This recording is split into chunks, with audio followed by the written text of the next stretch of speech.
Hi, this is Mike O. This is Nate Omdahl. We're with the Seattle Jazz Composers Ensemble, and we're interviewing local composers about music and music-related activities.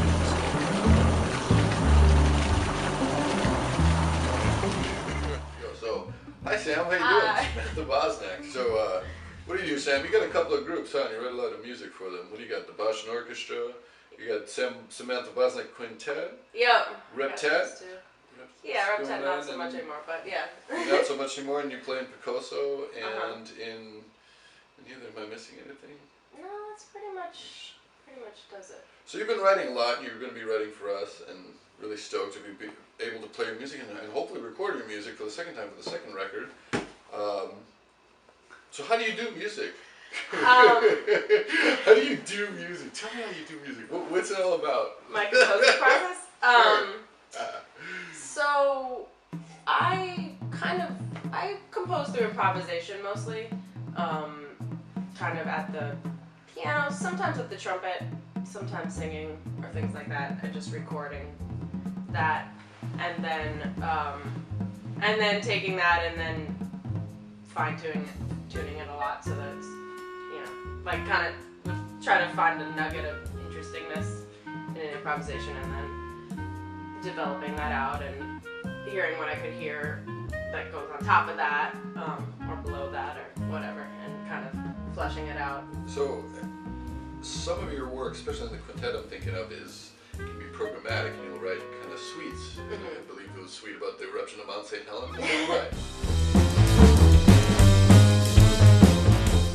Yeah, I wrote for Mount St. Helens. And so how do you, besides just, the kind of technical aspects of music, how do you go about writing something that's more telling a story in that sense? How do you relate the music to that idea that you have? Yeah, I guess usually I just try to think of like a mood, like in that I just wrote 3 sections, like dormant, sort of like, something is going to explode, and then when it does explode, and then the aftermath of like ashes, and so I was just trying to think of that, and each one kind of has a pretty obvious feeling that it would have. So I a lot of times try to start with the feeling, like, okay, I kind of want to write something that's slow or something that's, kind of groovy, or, a lot of times I might start with something like that, or I might not, if it's not. Do you find the form of a piece written like that kind of plays itself out, or do you come in being like, okay, I know this shape, or I know this specific form, and I'm going to fit the mood into it? Talk a little bit about that. Yeah, I think it kind of plays itself out. I don't usually know the whole form when I start, Usually it's like, I started and then I might hear another section, or I might not, and then maybe it's just a one kind of idea piece, So, yeah, but it is nice. I mean, it is nice to have some kind of idea to start with. Something that you're, like a feeling or Sure. Do you find with different feelings, do you like, I don't know, a catalog? I sometimes find myself, I have these kind of go-to things that I do of like, well, it's kind of, this kind of thing will make this kind of feeling or this, or do you try to, well, of course everybody I think tries to stretch that and mess with that, but do you find yourself like cataloging it and referring to these things, or is it more organic, or a combination of two? Yeah, it might be I more. guess motivation, that's what I'm asking. What's the motivation? How does the motivation, come about for you? That's the real thing that's very different for everybody, I think. And one thing you don't really learn in school or learn through, you kind of develop your own way of doing it, I think. Yeah. Well, it's interesting, like, if I'm writing a lot of, like when I was premiering the Bishop Orchestra and I was writing like a lot of music all at once, and I knew it was all going to be this one program, and then it ended up being one record, I was really trying to stretch myself to make each piece different, because you can sometimes fall into things, so I'm always trying to like be wary of that, even though it ends up sounding like you, but you want to try to stretch out. So I find if I'm writing a bunch of pieces, I actually really like doing that. Like I realize like that actually works for me well, to have like 5 different pieces up on the computer and keep going to different ones, and then randomizing the way you're working. Changing it up. Maybe it's the Gemini part of me. But so you mentioned something that was very interesting. How do you avoid, or what process do you go through when you're like, hey, I think I'm using this idea too much in this body of work, like the Bosch Orchestra record? Do you catch it? As it happens? Do you go back and like, oh, that's really just the same rhythm. It's just in a different section of the orchestra. Like, do you have little ways to catch yourself? Yeah, sometimes I'm like, is that too much? But then sometimes you can't, sometimes it's hard to tell. Like, because sometimes you can overthink it and be like, oh, that sounds too much the same. But really, it's like, So, yeah, I don't know. Yeah, sometimes I think of something and I'm like, oh, maybe I've already... Or, like, certain solos or certain ways of, like, form things. I'll be like, no, I won't do that because I already did that. Yeah. And I don't want it to sound too much the same, but, yeah. How much... Well, improvisation is obviously a big factor in your music, and from what I've heard, and I know in the quintet and the smaller ensembles, it's kind of more about, in the combo sense, that kind of improvising. In the Bosch Orchestra, how do you approach improvisation there? Is it soloists on top of written forms? Is there ever anything? I have a lot of different ones, like groups, so because I got so many players. I mean, the new piece I wrote, like, it's just all the strings kind of improvising, and then drum things over string things, or I try to change it up as much as I can, like try to think of different ways to incorporate a solo into it. The other one I was writing is just like the string orchestra with like a bass solo over it, over some crazy chords, and so I'm trying, like, no, that's another spot I'm trying to, I mean, there's only so many ways you can change it up, but always trying to think of ways to make an improvisation section interesting, or in different groups of backgrounds, like people. So there's Bush Orchestra is cool because there's more options. Like the more players you have, the more different ways you can change up the instrumentation for that. So.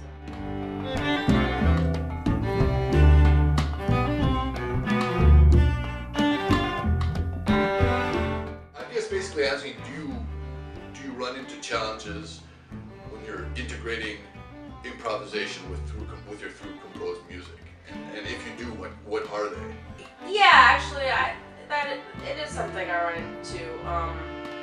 What I think it really takes, the only antidote for it is sort of, sometimes you're trying to have somebody solo over something that is pretty hard for them to hear, Sure. So really, I think it requires a lot of rehearsal. And I think, and really good players. Yeah. I think it's like unlucky where it's like, I'll usually get, for each Bush Orchestra show we do like 3 rehearsals, and I'll try to, now it's like kind of a thing where every show is like 1 new tune, 3 rehearsals, so you get a little bit of time. I mean, it's not a ton, but people have some time to work with it and try to figure out, how to solo on it. And I know all the soloists, they always struggle a little bit. I know there's always but they're always like good players and figure something out and do over stuff, because sometimes it's hard. It's hard to hear like harmonically maybe what the right thing to play over it is. Like I could try to write out changes, but a lot of times it doesn't really help. Like it has to be.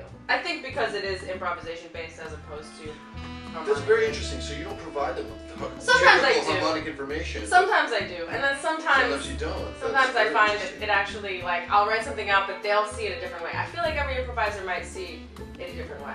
There might not be one way to see it. Because sometimes it might harmony, just be... the chords, yeah. The chord changes specifically that you... Yeah. Interesting. I mean, sometimes it's clear. Do you give them any kind of written information in a... Or rather, what written information would you give them when you're not using chord symbol? Or is it just slash marks and... The bass line. A lot of times it's over the bass line. Okay. Or, like this new one I kind of gave the bass player just, what the chords are, what the string players are playing behind them. But sometimes I try to write it out. But I have found that it oftentimes is not as good. Like, that when I write it out, I don't know, I just think every improviser, like, because of their training, they have different ways of approaching it anyway. And so, the best way would be to have the time and people to practice it. If you don't have that luxury, then either A, I wouldn't write something as complicated, if for this, for a show where it's just a one-off and like you might only get a little bit of rehearsal, then I won't try to do anything that complicated. But if it's my band and I can and I know the players are good or obviously the players are good there too, but it's like it's just the amount of time that might be be spent on the piece. And that's certainly a concern. I find the same thing. It's like, well, it's a one-off, so I'm not going to write the most complex things. I want it sight read essentially to sound good at the read. Yeah. And that is an interesting thing that you come up with. And then as a composer, you know, do you feel like, well, I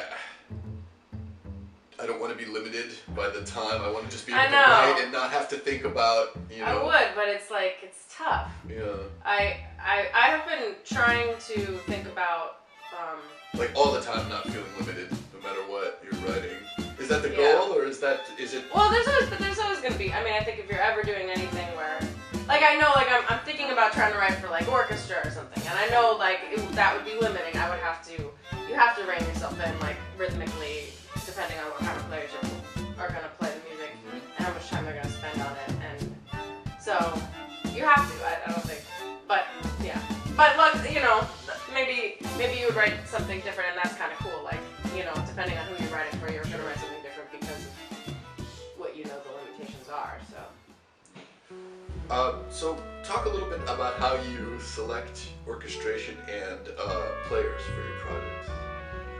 Yeah, so I moved to Seattle about 10 years ago, and the first thing I got involved with as a composer was a band called Reptet, which started out as piano and 2 horns, bass and drums, but quickly the piano player quit, actually. And then, but instead of replacing it with piano player, we did 4 horns, bass and drums, and then that ended up kind of like, I don't know, that just felt really good, and we did like 3 full-length records on a single and toured for like 7 years or something. And so like that was like, I wrote a lot of music for that on all the records, and so I was kind of focusing on horn arrangement, you know, like no chordal instrument, really relying on the bass player.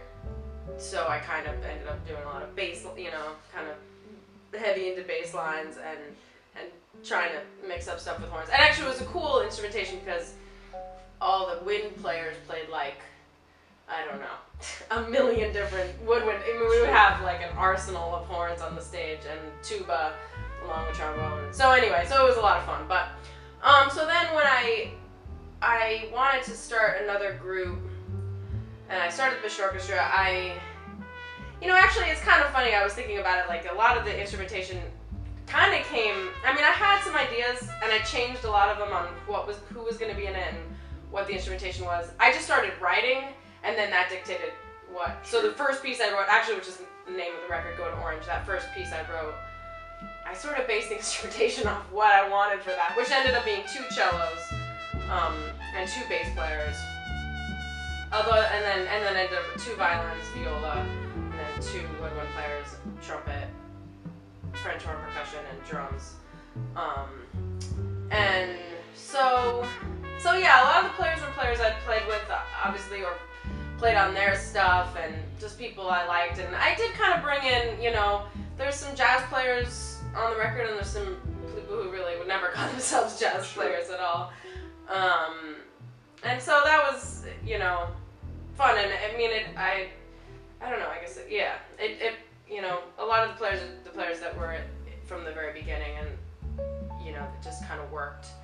So then after I did that, so then I was like working on how to make harmonic stuff out of strings. And then I was like, I wanted to do piano, and that's why the quintet. Because, I don't know, and when I think about it also, a lot of what I wanted to do was stuff I had sort of tried in college, and then I was like I tried to do string stuff in college, and I did piano stuff. It was like those 2 things and then horn. So like I wanted to have that threefold approach. I felt like those, a horn band, a string band, and a piano band would kind of cover it all for me a little bit. So... Do you have a favorite instrument besides your own? I have to say, I tend to like, I think like the cello and the tenor sax. I think I like that like lower range than what the trumpet is, because I get sick of the high frequencies or something, I don't know.